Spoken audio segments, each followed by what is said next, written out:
Hello guys, sa katabi ko ay mayroong BYD Sea Lion 6. So ngayon, kakapitan natin siya ng Rim Visor, Slim Take Door Visor.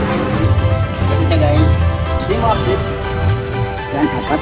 So ngayon, ituturo ko sa inyo paano natin yung kapit itong. So guys, kung ano yung gawin ay dapat limitin na natin yung rubber panel niya. Ito.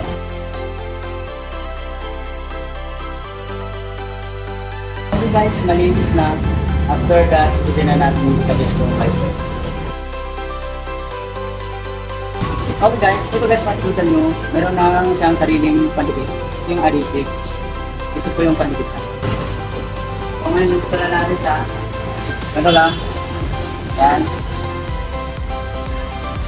Yan, atras mo lang dito. So guys, kung napapansin nyo po ito, masyadong gumagalaw, maluwag siya. Kung nakikita nyo, dapat nasa ilalim itong nakakupa. Yan. Ganyan po.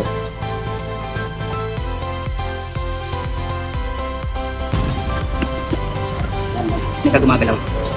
Okay, testing natin guys.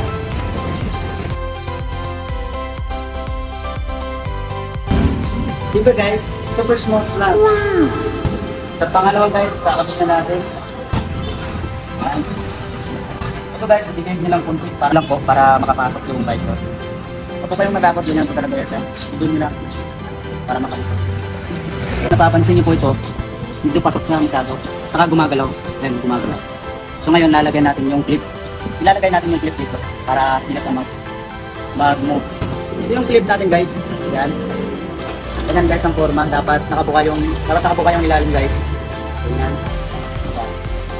So ngayon guys, medyo nakabuka siya masyado. Kailangan nyo siyang i-diin konti ganyan para kapasok. Ganyan lang guys. Yan. Akot nyo lang po. Natutulak nyo lang tayo, sasagad nyo. Okay guys, dapat na ganyan yung clip natin. Pag nakabit na po yung clip, sure nyo na nasagad na po yung clip dito sa nakabit nyo na nagiging na talaga ng gusto. Tapos, dadaan nyo lang po sa lito.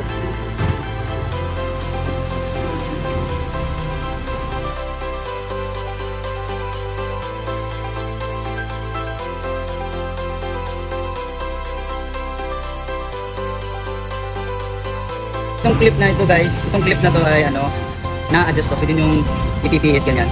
Kung sakaling hindi siya kasya, pilitan nyo lang ganyan. Saka nabubuka dito, i-adjust nyo lang. Pag napasok na siya guys, tulak nyo lang sa loob.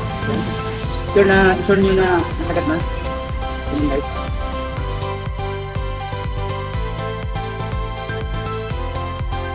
Pareho lang din sa kabila guys, kung ano yung ginawa ko sa kabila, ganun din ang gagawin mo dito sa right side.